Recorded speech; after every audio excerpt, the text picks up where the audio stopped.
Thanks for listening to the Drummers Weekly Groovecast. You can contact the show at twitter.com/DW Groovecast and through Facebook at facebook.com/Drummers Weekly Groovecast. Good evening. I am warning you right now, if you touch my drums, I will stab you in the neck with a knife. Ain't a bucket. Ain't a bucket. Mom! Take it easy. Lower it. I'm not gonna lower it. I have to do this now. I don't mind you playing it, but lower it. Everything is straightened out? No, we had a problem. I mean, we tried to do everything we could. What do you mean? Well, you know what I mean. Next! Little trouble there. You're rushing. Yeah, well, you know, that's just like your opinion, man. Yeah.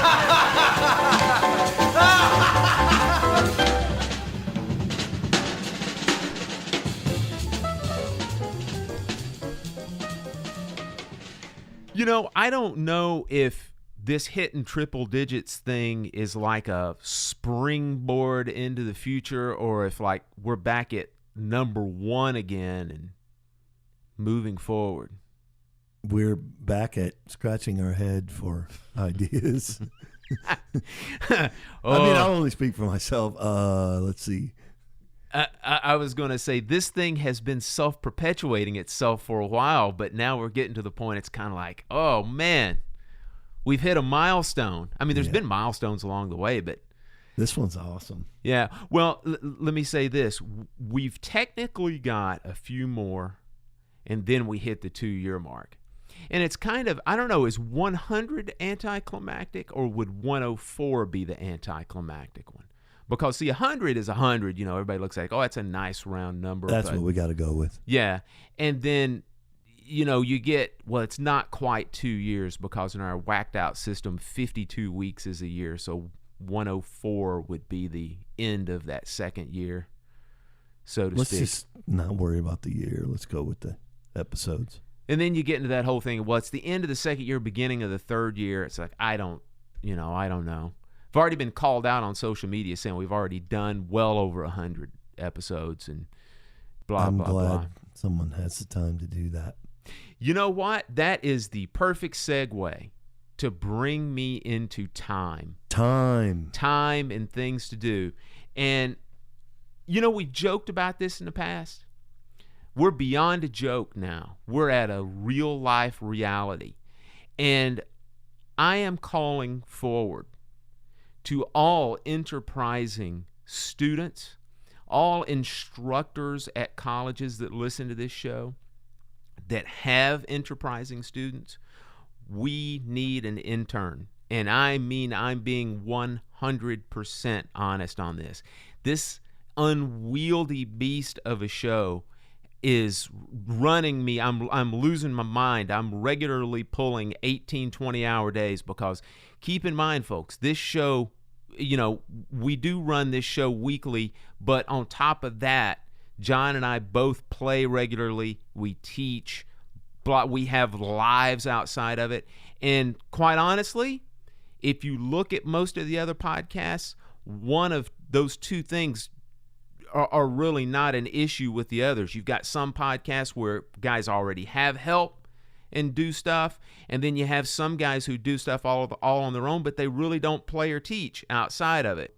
We're at a point now to where we need some help, and let me tell you what we're looking for. We're looking for somebody who knows something about technology. We need somebody who knows something about SEOing, social media promotion, people who can do some research that can also help with some emails and contacting people and answering emails, that kind of stuff. And when I was talking with John about it, John also had a brilliant idea about just people who are not students also. Even though if you are a student and you need some college credit, if you need some sort of something, we'll be happy to sign the paperwork to get you some college credit. But John, what were you mentioning a few minutes ago? I was just talking about there's a lot of musicians who have a lot of downtime.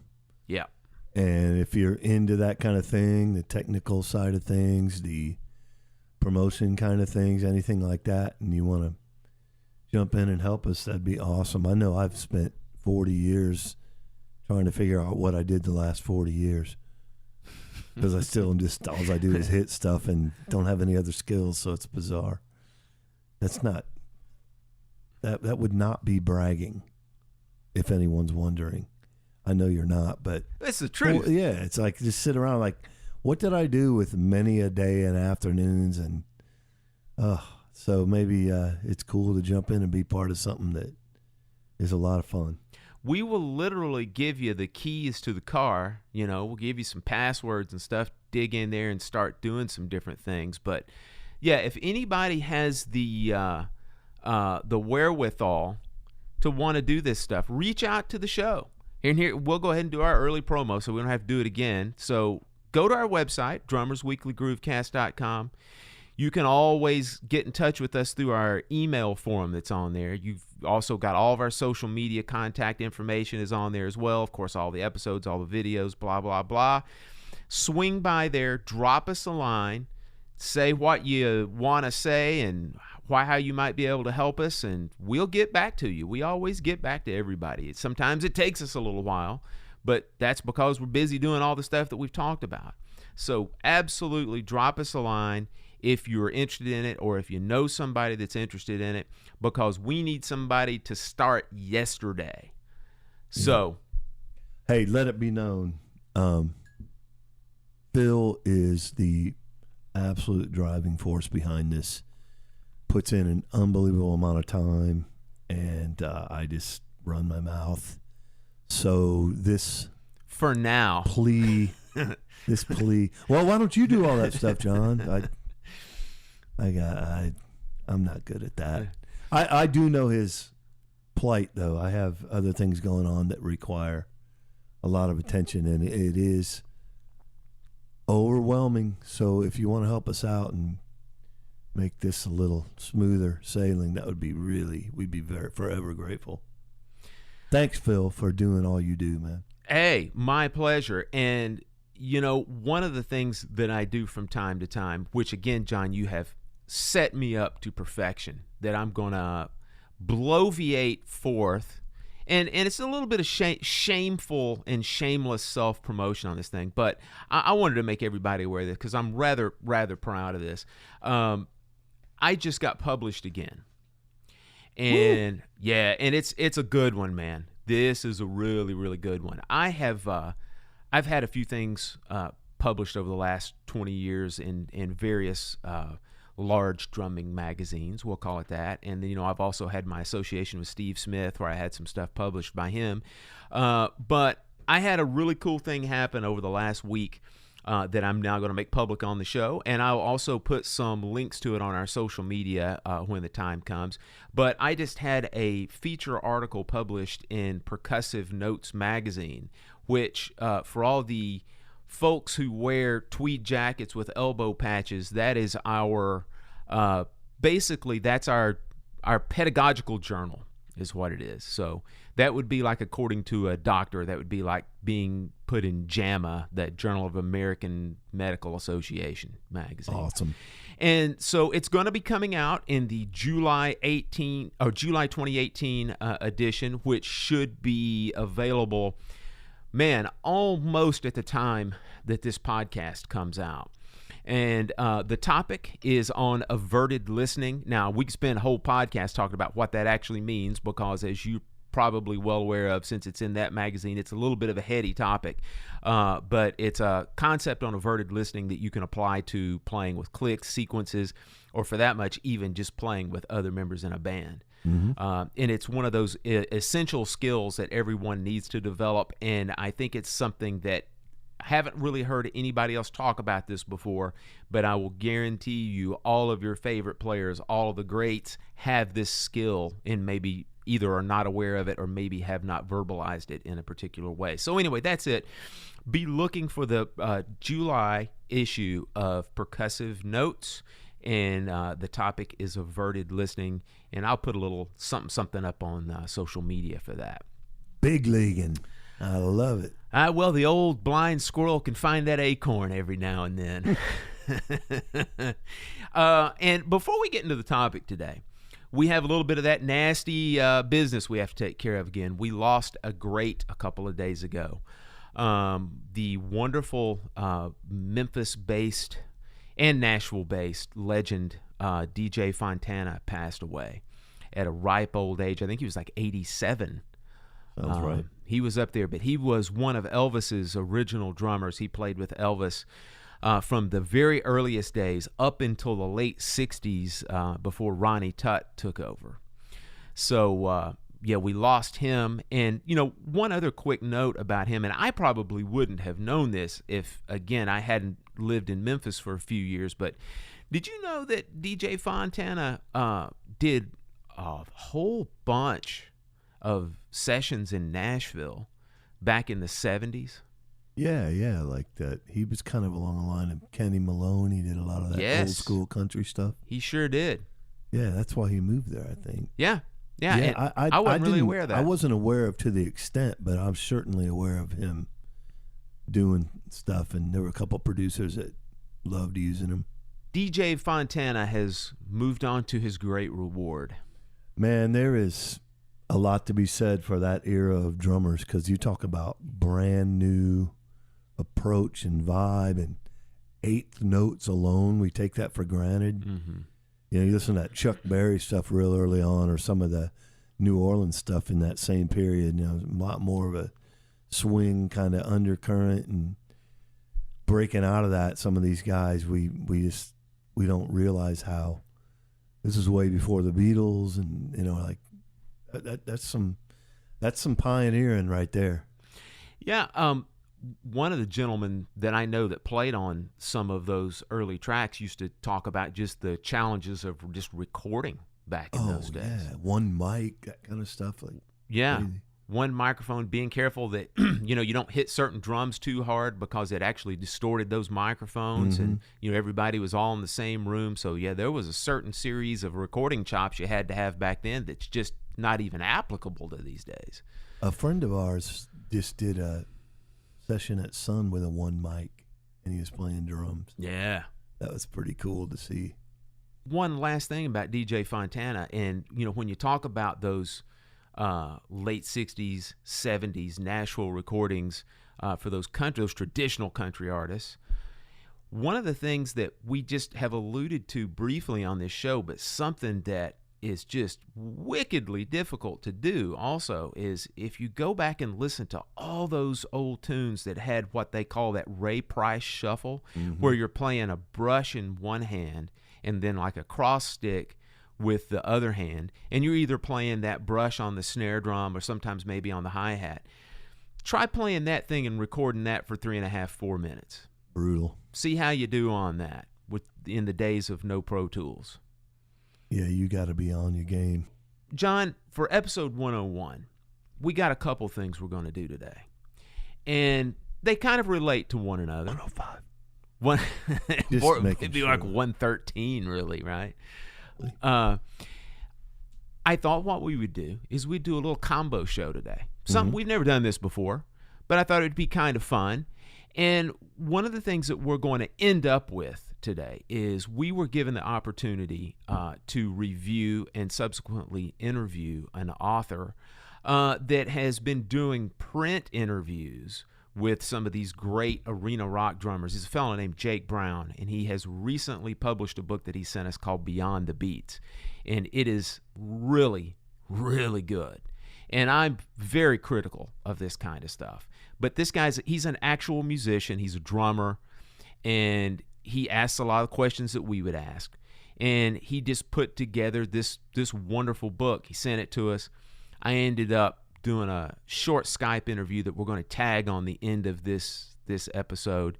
And what I thought we would do to kind of lead up to that is to do an episode of our picks, because technically this book is one of our picks, but we've done a ton of different segments for the past 2 years, which have basically been these picks as far as like, okay, here's a great drummer, which we're going to continue doing those, and we'll continue doing great underrated tracks, and we'll do these great pieces of gear. But something I thought might be kind of cool is, why don't we do a show of picks that are they don't have to be necessarily related just to great drummers or great pieces of gear, even though it could include a great piece of probably gear. will be. Probably will. But things that are inspiring or things that might make our lives as creative individuals enhanced or better or even inspire creativity. So what we're going to do is John and I are going to do a few of our picks, and you're going to see they're going to be all across the board. And they're going to be things that have been valuable to us and that have been useful to us. And maybe you'll find something that you like out of there.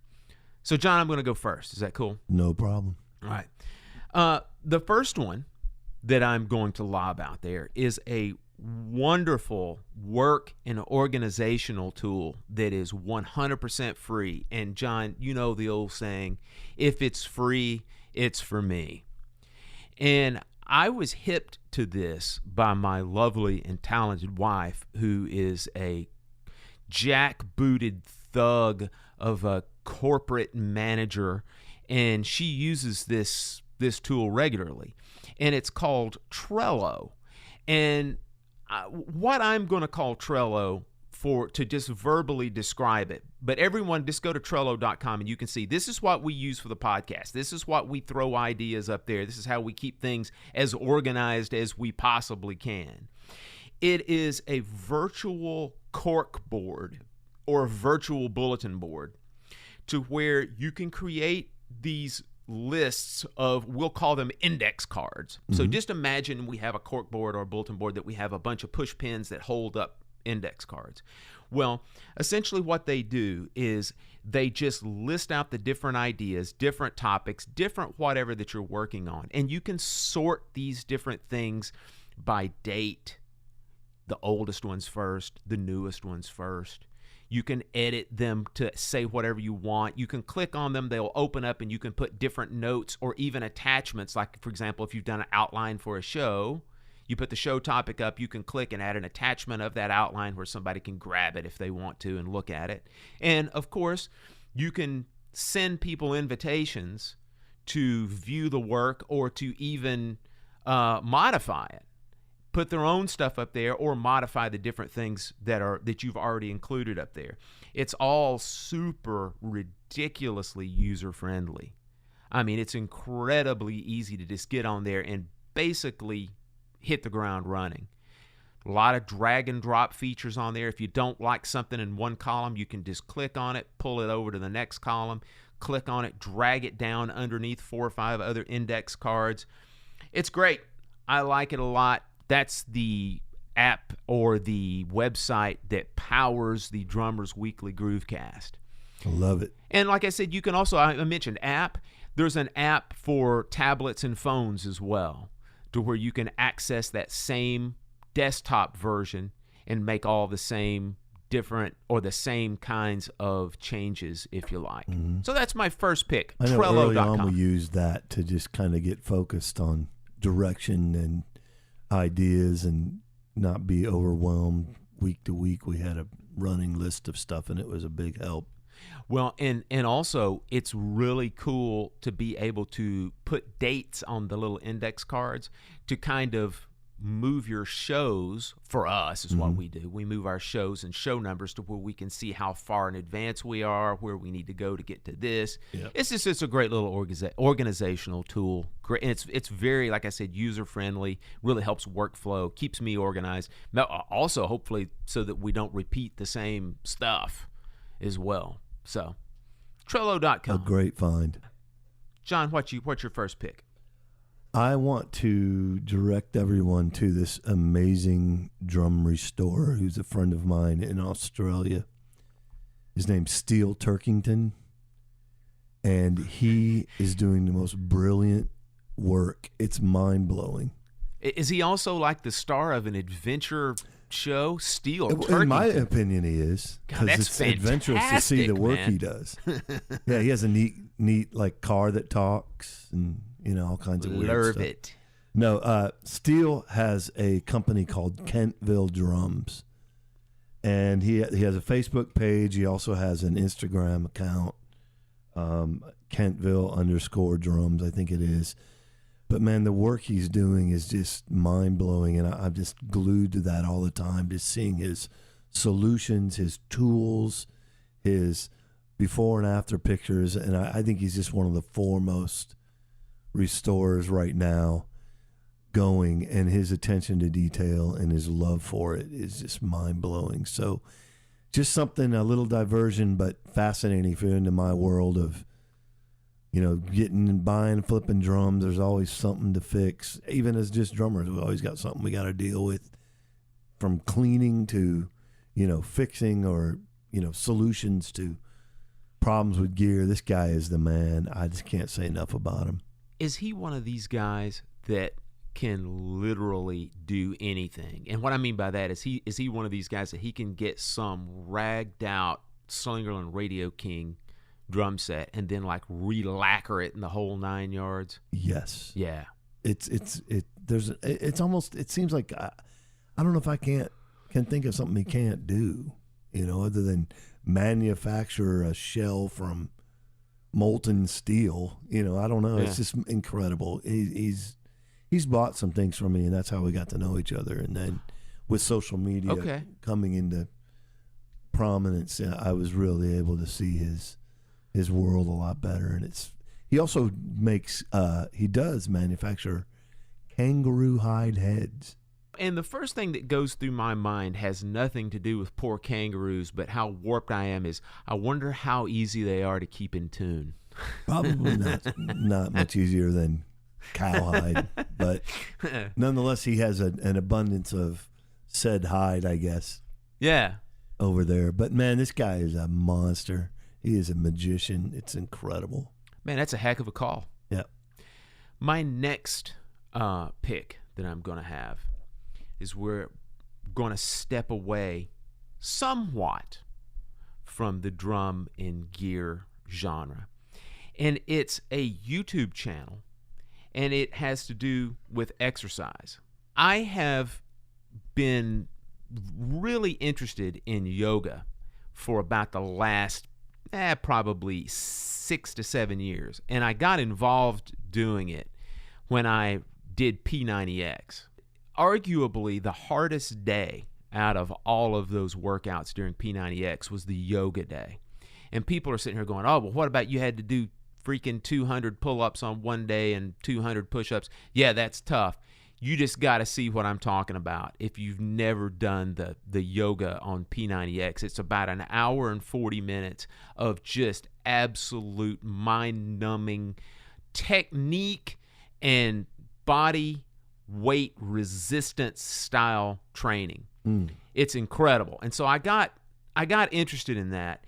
And then really over the past several months, I got back into it again by looking at some different yoga instructors on video. And another thing, let me go ahead and throw this out. If my word is not good enough or doesn't inspire you enough, a couple of our great drumming masters highly subscribe to the yoga theories as well. And that is Steve Smith does yoga regularly, and so does the wonderful and criminally underrated George Marsh, out in the Bay Area. He's a master yogi.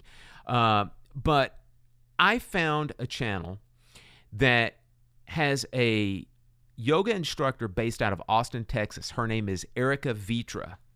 And let me say this also, gentlemen, she is easy on the eyes as well. I didn't say anything untoward there, Mr. Chalden. Oh, she's got mad skills. And here's what I want to say about yoga that is so appealing to me is for any musician who is, that loves the aspect of technique and loves the aspect and the minutia of what makes us move and what makes things flow and what makes things feel good. Yoga is a very good natural extension for exercise. I was legitimately looking for something outside of a gym style setting. In other words, yeah, I still like doing basic cardio and I still like doing, weights and weight training and that kind of stuff. But there's something about yoga that is a very creative yet technique-based thing that involves breathing, which is also very important to what we do. I just want to encourage everyone to check out Erica Vitra's yoga studio. She has a website. You can go, and this is a good time for me to mention that I'm going to include all these different links to these things that John and I are picking into the show notes of this podcast. So check it out, Erica Vitra's yoga. So my next thing was just something I stumbled on to the other day that I'd seen in the past, and I'm pretty sure many of you have, but I was reminded of how much I related to it. It's a short film called The Drummer by Bill Block, and it's kind of this day in the life of this guy who's struggling and still has the dream and all that, and I'll leave it at that, but it's awesome. You can go It's to great. the website, thedrummershort.com, and probably on YouTube, but if you just do a search for The Drummer by Bill Block, check it out, and that's all I need to say.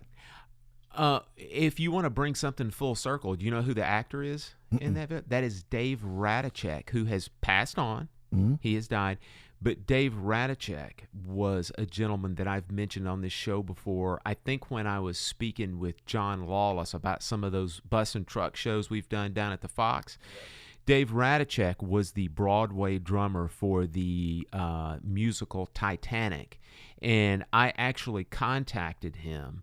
And he was that sweetheart of a guy that not only did he take time to talk to me about some of the things, hey, watch out for this, watch out for that.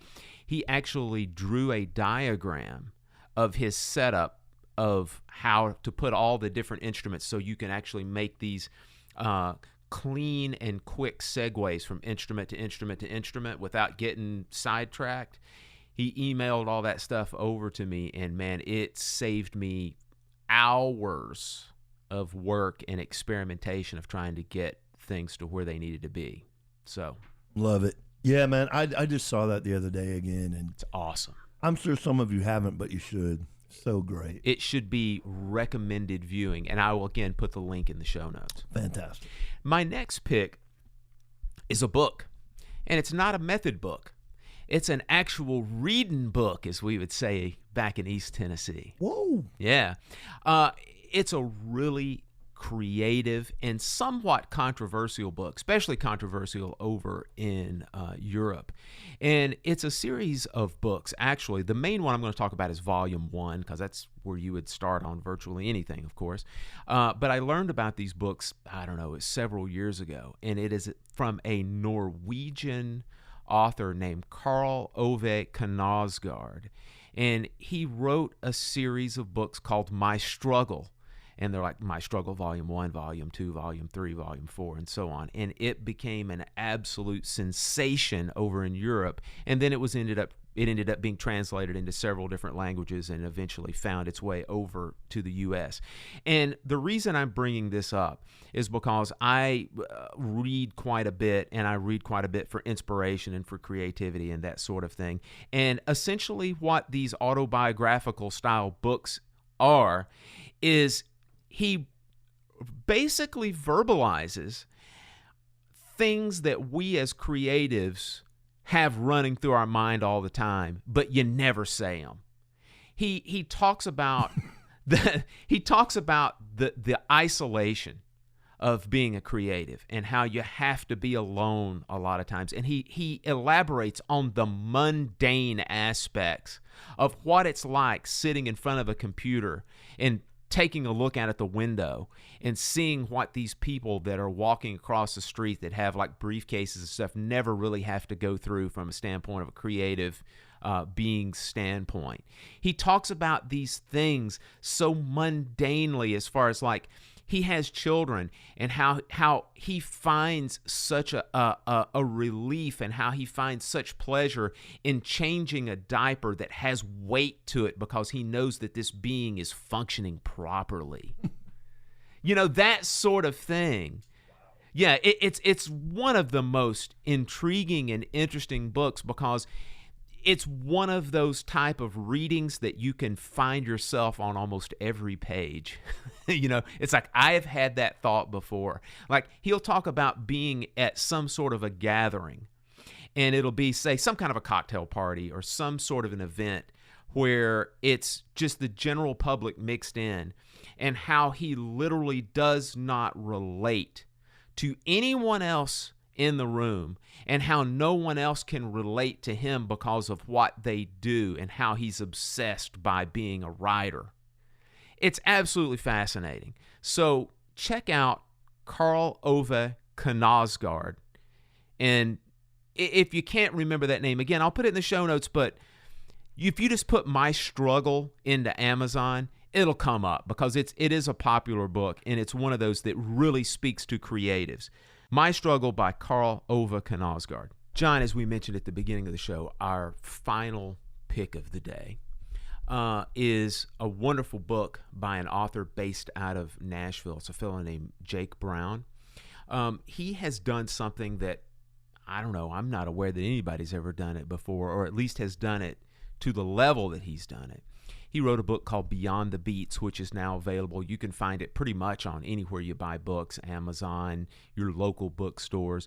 He has got a paperback version, and he's got a proper hardback, we'll call it kind of a coffee table style book. But, you know, it's not a book that's just all, it's not a book of pictures. I mean, it's actual written print interviews, which are done very, very well. And so when he sent us the book, I had a chance to read through it. And the first one, or the first person he covers, is Tommy Lee, who was one of your picks on one of our shows that we did a while back. Much to the chagrin of Lee. Young Lee J. Falco. But he does a wonderful job. And this first book, let me go ahead and also put just a little bit of context in before we actually just run into the interview, because I don't want to give too much away, because Jake does a ridiculously good job of talking about it and where he came up with the idea and basically the construction of the book. But what he did was, he is a self-professed child of the 80s, and we all know that arena rock and hard rock was a major player during those times. And he came to this conclusion that in recent years, a lot of these wonderful drummers that really made that genre possible and made it as popular as it was, it's kind of been swept under the carpet a little bit. And so he wanted to reach out to these arena rock drummers and put together a book that spoke to what they were thinking at those times, who their influences were, and what they're doing now. So without any further ado, let's give a listen to our interview that we had with Jake Brown. So Jake, why don't you tell us just a little bit about your background, especially like musical background, and what led you into writing these style of books? Well, let's see. I have been doing this 20 years, and I got into it kind of by a fluke. And I was working at a record label in Los Angeles, writing kind of catalog copy and press statements. I wound up meeting somebody who needed a book written for somebody that they represented, and I had absolutely zero interest in that particular 80s hair metal artist, just to leave it generic. But I said, I have an idea for a couple of books, one on Nikki Sixx of Motley Crue and one on Suge Knight of Death Row Records. And I said, if you could find a publisher, I'll write both. And so she took them out, and this isn't like 99 to, this is like 2000. So we sold Suge Knight. And from there, man, as I started writing, I wrote for a company called Amber Books and a publisher named Tony Rose, who gave me my start and kind of believed in me when I didn't even, I'm a record producer. So I moved to Nashville in 2003 from New York, and I was fully content to just do one of these every once in a while. But he kept pushing me to put out, so we put out books on Biggie Smalls, Dr. Dre, 50 Cent, Kanye West, Jay-Z, Tupac Shakur State authorized a Tupac in the Studio, which launched the In the Studio series that I have a trademark on, and I've won that series has won awards, won an award for the Tori Amos in the Studio, but it covered that in authorized terms, opened me up into rock and roll. So I started writing books I got very lucky and got Ann and Nancy Wilson from Hearts to be interested in doing a collaborative Heart in the Studio. Then met Lemmy from Motorhead, bless his heart. When I pitched him, I met him writing Jasmine St. Clair's memoir. Anyone who knows who Jasmine St. Clair is, she's a very controversial porn star from the 90s. And so usually through one book, you meet another party, and it just kind of goes like that. And it just kept going, man. I did Rick Rubin in the studio, AC/DC Motorhead. Those all came out in England, and then also here they're through British publishers. So that opened me up into British markets, and I just kept going. And so here we are 44 books later. And how I got into these books, and specifically Beyond the Beats, I talked him into and co-wrote Kenny Aronoff's memoir, John Mellencamp, Fogerty Drummer. And as I also write series that focus in vignette, almost like chapter anthology length. So you get the front end of the person's life, whatever kind of family musically they came up in, their influences, first instrument, bands, etc., all the way through to the songs that made them famous, how they were created, how they were written. And Nashville Songwriters, a book series like that, Behind the Boards, record producers. Hip Hop Hits came out last fall, and I thought there's a drummer anthology series in here because I kept interviewing drummers that were peers of Kenny who were talking about him, and I said, man, there's never been a series like this because if you read a Rolling Stone article, your average word count for a drummer is 2 paragraphs. So long story short is I'll just go through them because it's easier for me to visually look. I had Chad Smith and Taylor Hawkins numbers and Stephen Perkins. Stephen Perkins is a personal hero of mine. As a kid myself, I play 7 instruments. I grew up drumming by ear and along with these records.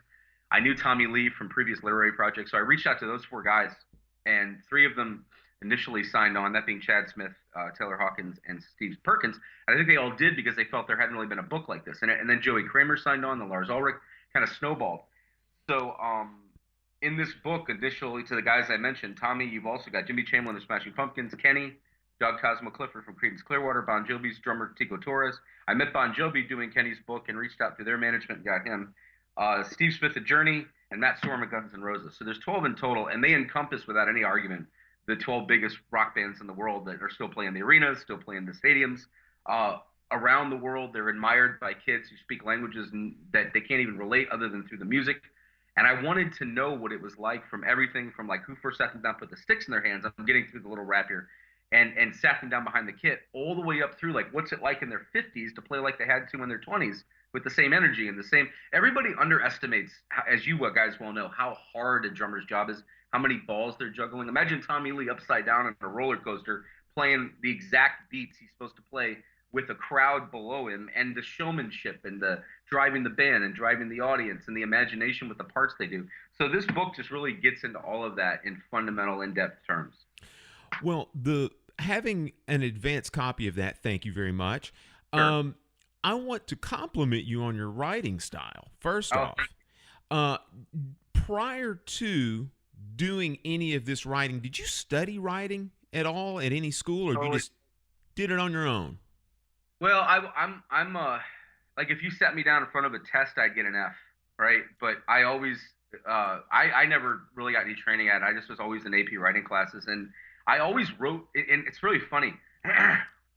When I was in high school, I would write songs. I wrote a lot of songs. I was in a lot of bands. I was in bands since I was in 8th grade. But I wrote a lot of papers about Bruce Springsteen songs. I was in this really huge, heavy Bruce Springsteen period, especially live 75 to 85. And so I would write songs about write papers about songs about Born to Run, and then I would just like analyze them. And my teacher, they would love them and have me read them in class. And then like sometimes people would be like, "Why didn't you write about this song, dog?" Because I went to a pretty urban high school in Washington, D.C. And I'd be like, "Oh yeah." So I would try to write about a rap song. And so indirectly, I suppose I was kind of training myself. But then, I wanted to get into the record business. So I moved to LA and found that was a futile enterprise. From the label side, I worked for a couple, and then I just started doing this. So it's a good medium because I can bounce around and go to different styles. And even within these anthologies, book 2 of this series, I interviewed Stuart Copeland on Tuesday for it. In fact, it's got 21 drummers, everyone from The Clash, Tupper Heaton from The Clash, Nico McBrain from Iron Maiden, all the way over to like Steve Gadd and Michael Shreve of Santana and Tower Powers drummer David Garibaldi in Chicago and the Pixies and just Stevie Ray Vaughan. And so the second book covers like an entire spectrum of styles. This is really more hard rock, heavy metal. Book 3 is all female drummers. It's every female rock drummer. And book 4 is going to be like Nashville, bluesgrass kind of stuff. But book 1, man, I really felt this was the heaviest hitters I could come up with.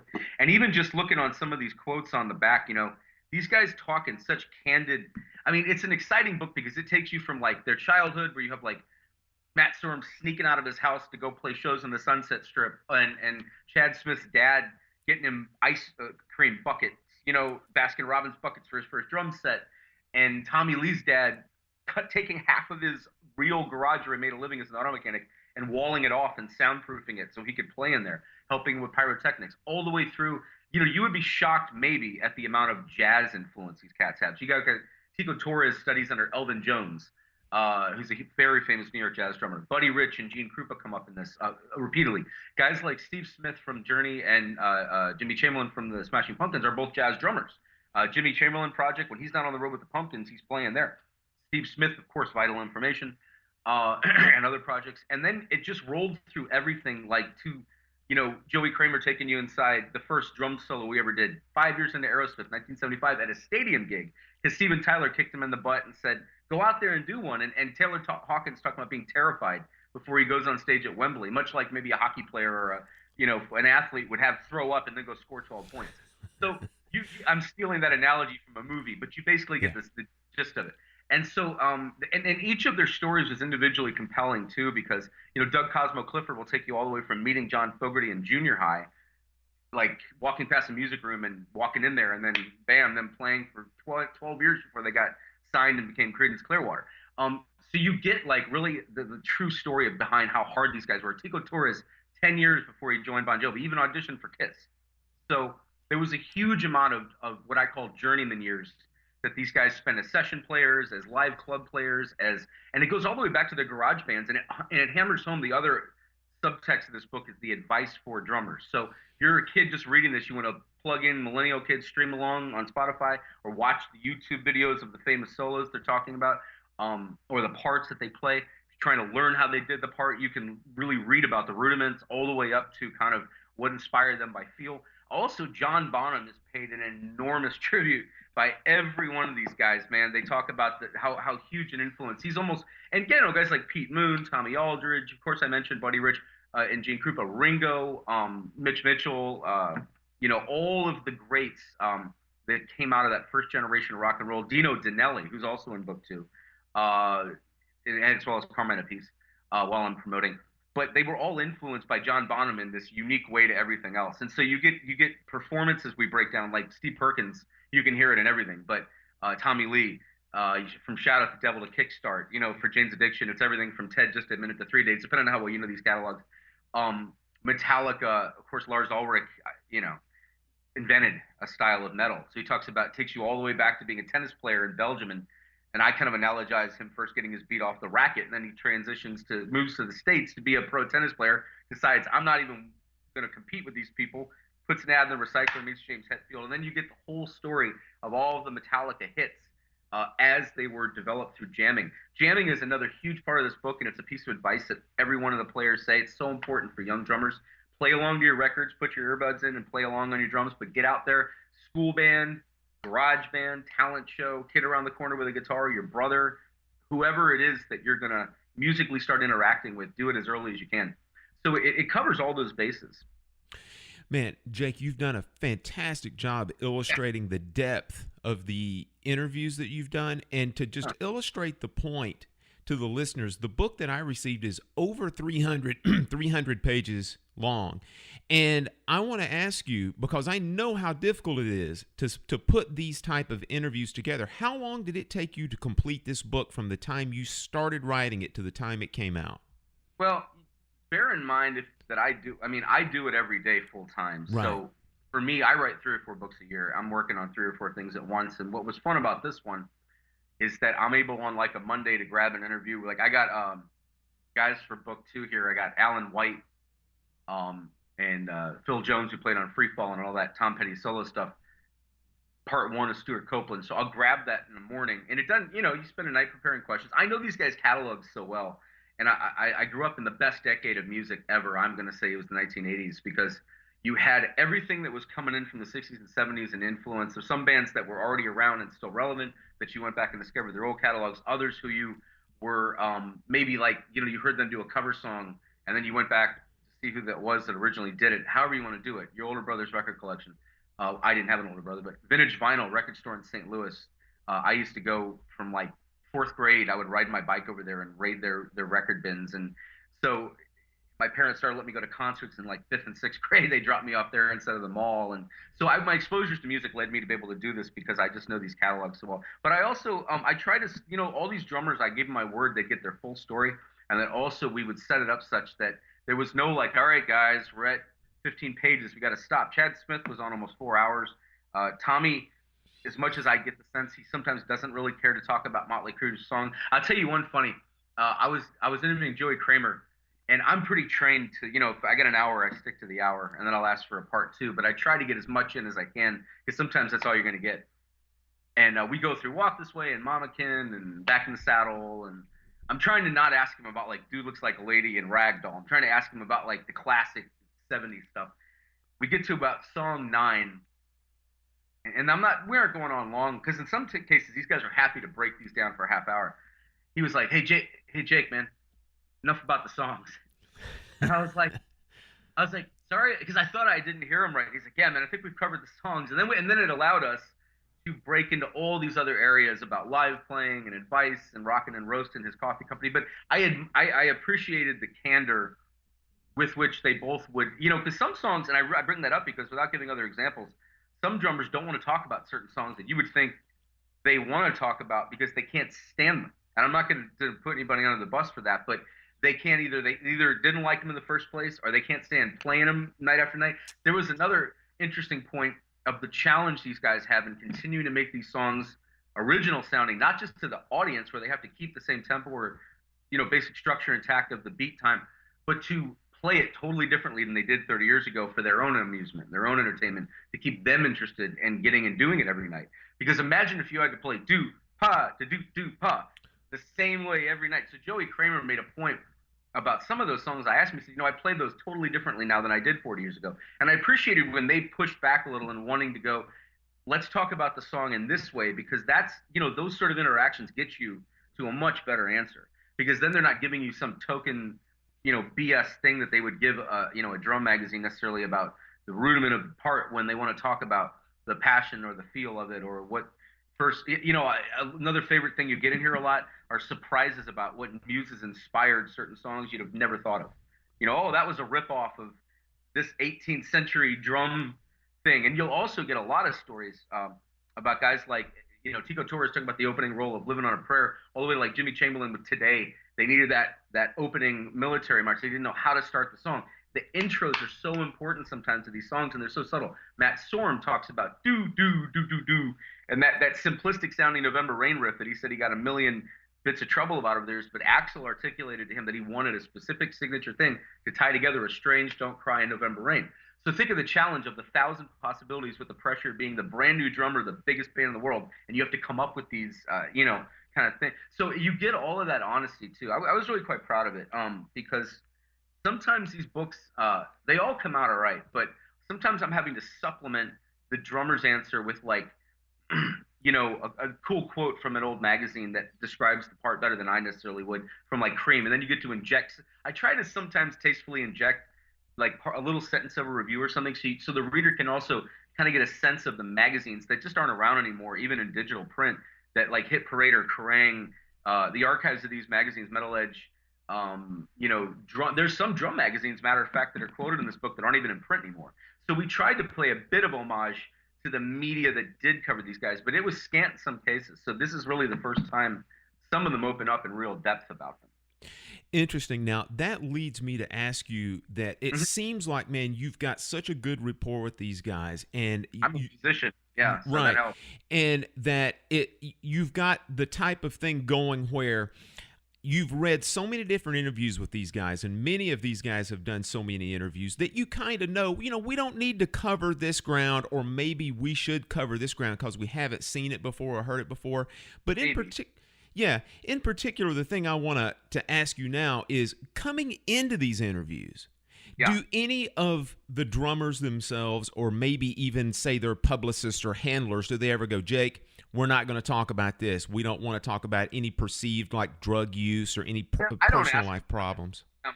I make that clear. And in over 40 books in 20 years, I've never used an unnamed source. I hate it. Yeah. I think it's ruined journalism without getting into that. especially like political journalism and other things that used to be, remember the editorial page used to be on section A, page 8, now it's on the front page. So to answer your question, there's the same vein of that sometimes in music writing. You get music writers, and I'm not this type of writer, and I'm not going to name anyone who is, but I grew up that's all I read growing up, along with like Elmore Leonard books. So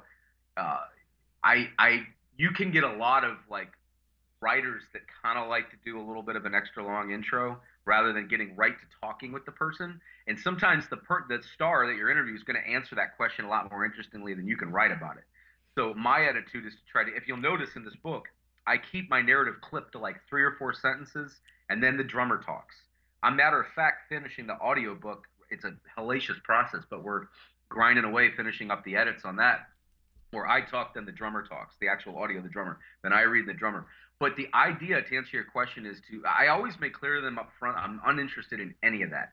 I don't want to know about drugs. Because, to be honest with you, most times the drummers aren't the ones doing all that stuff, man. They may drink after shows. Drummers don't go on stage drunk, and drummers that tell you they do are probably lying to you. They may when they're in their like punk rock years, but as they get to be 30s and 40s, these guys are not like backstage, having orgies. I mean, they're doing calisthenic workouts, they're doing exercise bikes. Some of them are meditating. Some of them are hanging out with their kids. It's a very different environment. And when they get to the studio, you got to bear in mind, and I say this, I've said this in a lot of these interviews for this book because it was made clear to me a lot over and over. A guitar player can miss a lick and you might not notice it. A singer can miss a word and throw it out to the audience. A drummer can't miss a beat. So the drummer's responsibility is so underestimated and underappreciated and unsung. It's heroic. I mean, it is, because they do so much, and they have got to do so much, like not just to cater to the band, but bear in mind the audience too. And they've got to also, make sure that there's not the technical side, the kits, the sticks. I tried to ask as much about endorsements and things of I played Tamas for 3 years. Well, why do you play Tamas? What do you like about them? Do you like their durability? Do you like certain types of shells? Do you like certain types of heads? Now, a lot of these guys get into the point where once they're famous, they have the luxury of the drum companies making them kits for free, right? Just so they'll go out and play them. But we try to cover every spectrum of that. And I stay away from, in the same time, any of that drug stuff. Because quite honestly, too, the reason that 30 drummers over the 2 books, probably 3 with the girls, it's almost 40, signed on to do these, is that I really want to ask about them and their life and their story. And, so we all know Tommy Lee went to jail. We all know that if you're a fan of his, he wrote the Methods of Mayhem record, a lot of it through calling the payphone from his cell and leaving demo ideas on his payphone, on his home phone answering machine. I didn't need to ask him about jail, but I did write about it as a prelude to asking about methods and implying that he doesn't want to answer that again. So it's the other thing you can gauge from some of these guys of, respectfully, you can ask them about former players and bands that they had a really great pocket with. And then that way you're asking about the music. You're not asking about what tension helped the song's performance or crap like that. You know what I mean? So it's a way to sort of, there's a way to keep it pure of any of that stuff. And if you've been doing it long enough, I'm sure you interview a lot of people. Sometimes people will just also shift off an answer if they are uncomfortable. And it might not even have to do necessarily with a person. It might, again, have to do with a song or a record. You got to remember, too, a lot of these guys were first recording back in sonic eras that some sounded really cool and some they really can't stand and wish they could go back and redo, right? Because the studios, and then others talk with excitement about guys like Bob Rock. I quote him where I can in here with Tommy and Lars talking about all the groundbreaking work they did, with the sounds of the record. So in some other cases, Bruce Fairbairn, who's passed away. In a lot of cases, I try to ask also about the producers and their roles in helping these guys evolve the sonics of their sound on record, because that's where they get a lot of their championing too, is the fact that, well, they were the first guy they ever heard play a blah, blah, blah. Well, that has a lot to do with the drummer, the way they play, how they tune their drums. But the producers we wanted to also talk about. Awesome. Now, I'm going to ask you a little bit of an unfair question. It's kind of like you got to pick your favorite kid out of this. Now, I'm not going to ask you about who your favorite interview is. Now, that's completely and totally unfair. And you've already told us about a couple of like really cool moments that you had. Is there one particular moment? It didn't even have to make the book. Maybe even just some sort of a reaction that someone had that you look back and you go, man, that is a really cool moment that I had with this drummer. Yeah, it was probably there were 3 or 4 of them, and then I got to hop off. I appreciate your time. get to this other call. The 4 of them were 1, Chad Smith signing on to the concept, 2, Joey Kramer, who I didn't know, I had no relationship with, that I couldn't personally sort of pitch him, signing on to the concept because he thought there hadn't really been this kind of book before. Lars Ulrich, because these just were acknowledgments of Tommy on a personal level. And I wrote a story with Billy Corgan for Tape Op. It was like a cover story on all his records. And through one of the producers, I got back in touch with Tommy. That was a huge moment because he's my favorite drummer. And lastly, Doug Cosmo Clifford, because Creedence Clearwater, I mean, we all grew up with that. And it blew me away when he signed on to do it, because that authenticates the series. That lets you know that you've got something and that there's going to be interested readers, theoretically, because there's interested drummers. And you have to make that connection with any book. You know, you have to be able to, in the trade that I'm in, which is hyper competitive. It's an extremely challenging. You're only as relevant. I mean, you can have a catalog, which kind of only as relevant as what new things you're pulling out. So when you talk to these guys and they're excited, that means you're going to get that much more out of them. So that was my favorite thing, was how energetically and not bored for the most part they were to talk about their songs. Man, Jake, fantastic, man. Thank you so much for coming on the show. Appreciate you having me on. Absolutely. You've got a completely and totally captive audience of people that are speaking your language and that you're speaking directly to with this book, so they really appreciate it. The drummers are speaking their language. I appreciate it. Let's be honest. The 75 to 80% of this book is drummers and 20% is narrative. Well, maybe 25, but about 75%. But I tried to keep it as big with the drummers as possible. So thank you for helping promote it and supporting it. I appreciate it. And I hope you guys have a great weekend. Absolutely. Thank you, Jake. I appreciate it. All right. All right, folks. So that's Jake Brown from Beyond the Beats. Make sure you visit Amazon or anywhere that sells books and check out his book. You will not be disappointed. Good stuff. It is good stuff. All right, John. Well, that brings to a close episode 101. What? Drummers Weekly Groovecast 101. Hey, before I forget, I don't know why this came to mind, but I want to remind everyone to consider using a gig checklist before they leave. Yes. I don't know why that came to mind, but yes, you do. maybe you should all consider doing a gig checklist. On Trello. On Trello. I like it. You like that? Or on your phone. Or you know. That would be on Trello too. Yeah, that's true. Yeah. Yeah, do that. Just, I mean, I've heard it's a good idea. Hey, you never know. You might end up forgetting something like your inner rig. Nah. I wouldn't. I might, though. Right. Maybe. Which is why... Okay, maybe I would. Which is why I need an intern. Then you won't forget stuff in the other parts of your life. That's right. That's a great point. Well, once again, folks, yeah, if you do know of anybody who might be interested in helping us out, being an integral part of the Drummers Weekly Groovecast, point them over to our website, drummersweeklygroovecast.com. Have them get in touch with us. We will get back to them. We desperately want some help on the aforementioned topics that we talked about at the beginning of the show. It would help us. It'd help the show. It'd help us be more organized, more creative, and to bring stuff to you from week to week. John, that's all I got, buddy. Love it, man. All right, man. Thanks for listening. Appreciate all of you. We will see you guys next week. Bye-bye.